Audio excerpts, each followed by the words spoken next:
मैं जो आज इंजीनियर के रूप में आपके सामने जो खड़ा है वो केवल तेलुगु समाज शिक्षण संस्था के ओर से ही खड़ा है, क्योंकि वो संस्था स्थापन नहीं होता था, उसमें मैं पढ़ाई नहीं कर सकता था, तो मैं इंजीनियर करके 85-86 का और तेलुगु समाज शिक्षण संस्था के पढ़े हुए बच्चों में से पहला इंजीनियर जो हुआ होगा वो मुझे मिला है शायद। और आज जब वो टाइम जब इंजीनियर का शब्द हमारे स्कूल में शायद ही हमारे स्टूडेंट्स को मालूम था नहीं था, मगर मेरा पिताजी जो अलग क्षेत्र में थे और उनके कुछ जानकार लोगों ने कि आपका बच्चे को एक इंजीनियर के रूप में आप एडमिशन ले लो। वो टाइम डिप्लोमा करके एक खोपोली में मैं इंजीनियर इधर का सिविल म्यूनसिपैलिटी का सिविल इंजीनियर, उन्होंने मुझे लेके जाके खुद अपने हाथों से एडमिशन दिलाया और एज ए इंजीनियर करके एडमिशन दिला के आप ये क्षेत्र में जाओ, तुमको आगे फ्यूचर रहेगा।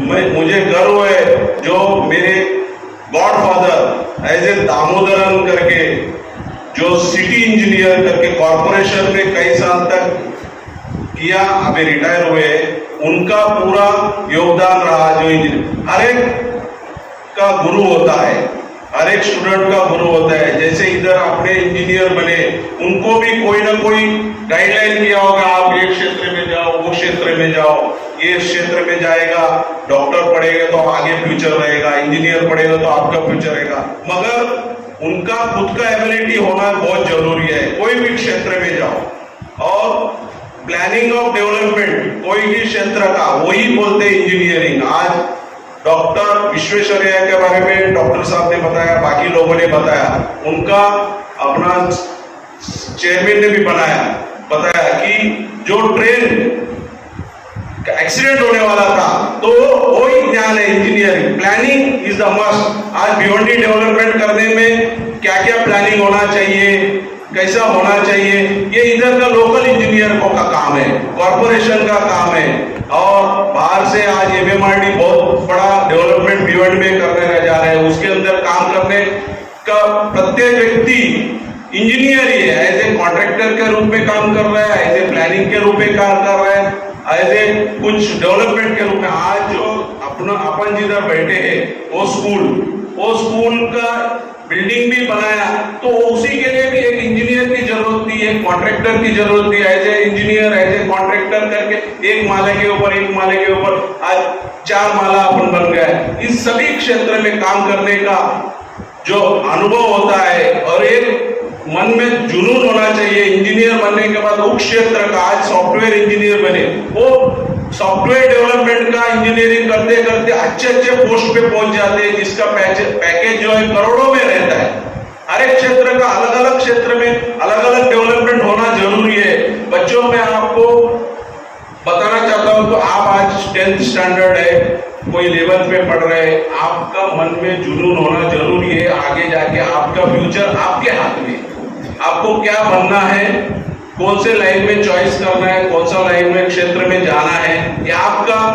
और आप जैसे कोई भी आपको ज्ञान नहीं होगा, किसी का गाइडलाइन लो, किसी का सलाह मशवरा लो और उस क्षेत्र को अपनाओ। अपनाने के बाद उस क्षेत्र का आगे टॉप, आज भारत रत्न जो बने हैं आज के इंजीनियर, जो वो क्षेत्र उतना टॉप तक गया, जो इंडिया पूरा उसको सम्मान आज का दिन दे रहा है।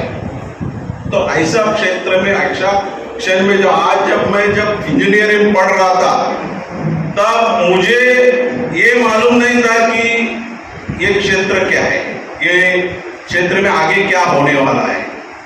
मगर मैं जैसे जैसे पढ़ते गया, जब डिप्लोमा 3rd ईयर में था तो मेरे क्लास में 20 बच्चे थे, और 20 बच्चे में बहुत से बॉम्बे से, ठाना से, पुणे से आके उधर गेस्ट हाउस में रह के, रूम में रह के पढ़ाई करते थे। लेकिन 20 बच्चों में केवल 4 बच्चे पास हो गए, और उस 4 बच्चों में मैं पहला नंबर आया। और मुझे मालूम था, जब रिजल्ट लेने गया तो मुझे जो मेरे से टॉप अच्छे सेकंड ईयर में थे, तब लगा कि ये लोग नाराज होके जा रहे थे, बोले कौन फर्स्ट आया कौन सेकंड आया। तो किसी ने मुझे बताया नहीं, जब स्कूल के अंदर गया टीचर उठ के कॉन्ग्रेचुलेशन, क्यों सर आज तुम फर्स्ट आ गए। आज भी वो भोगोलिक के कॉलेज के अंदर जो है मेरा नाम लगे ले, वैसा नाम आपका भी अपने स्कूल में